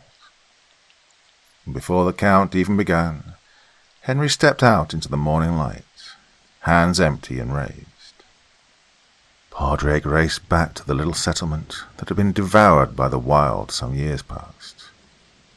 His wound had finally stopped leaking, The vitality was still within him. However, he wanted to heal completely and to see what changes the final draft might engender. It was full daylight and edging toward noon. He didn't care for daytime, but today was a nice gloomy one, with lowering clouds and a soft rain that had begun not long after dawn. There was no drama to the weather, only persistence. He circled around the old mill. He didn't want to bother with his former band. He only wanted to reach his potion and find relief. He approached the wall with no fear of encountering another soul. He'd left his last wee jar near the last standing wall of the village. Despite the rain, he caught some strange odors, the heavy smell of horses, and then Eamon. The effluvia emanated from all too near his hidey hole. He bounded ahead, and his darkest fears were realized. The little jar, opened and emptied, lay next to the wall. Well, he was a top-tier predator and soon located the trail that led from the settlement and deeper into the hills above. Even after the rain, it was easy to follow horses, and Eamon's scent seemed somehow more vital. Despite his pain and unaccustomed weariness, he set out in pursuit of the thief, the ragged little coward who'd always slunk along at the rear of the pack during their forays. The Earl was satisfied that Henry had given all the information he possessed about the whereabouts of his companions. I believe we should hang him in town as an example for any who are tempted towards criminal enterprises. Henry would have balked and squawked, but he was barely conscious after the interrogation. He would indeed set an inspirational example for his fellows in the little town. A few decided that they had nothing to lose and set forth roving. Others decided that they had a community spirit and would comply with the law such as it was. And the 4 lost recruits were soon replaced by new, more eager ones. Many found new wonder in their occupations and applied themselves just a little bit more diligently. The wages of sin and high crimes did not appeal to the reticent majority. Eamon heard the thumps behind him and halted. He didn't get through the turn he'd started, since a large form slammed into him and knocked him several feet back. He drew the fancy rapier and struck a pose, much as had the rapier's previous owner. It was Podrick, looking wilder and more beastly than ever. He'd finally shed even his breeches and stood hunched and breathing heavily. Eamon noted the blood had begun to trickle from an aggravated recent wound. He intended to add to that opening and end the threat of the monster of the hills. "Come on, Podrick. I no longer fear you. I will skewer your—" Then Eamon felt his arm gripped within powerful claws and his body flung to the ground. The rapier spun away and sparkled when a ray from the newly emerged sun struck it. A foot crushed into his side, the one into which the wee jar had dug. Then a deep sore pain, followed by a sharp tugging which plagued his shoulder for a moment. He felt a rush from his heart as the blood fountained and then was drawn from where his sword arm had been. He heard noxious gulping and slurping sounds as Podrick gorged himself on Eamon's blood, potion, tonic and all. He heard the panicked neighs of his horses and the thunder of their hooves on the turf as they ran away in search of a sturdier master. And then he heard nothing more in this life. Podrick ran the hills in glee under the newly risen full moon. He didn't truly think of himself as Podrick anymore. Names did not concern him. He ran about on all fours and felt freer than he ever had, clumsily stumping along on 2, using only half his resources for running. He stopped for a moment and howled. He knew that the sound would strike fear into anyone caught out after nightfall. Though he stalked travellers along the various trails and treks of the wilds, he no longer sought golden treasures. He now preferred the crimson fountain that sprang from the arteries of the soon-to-be dead.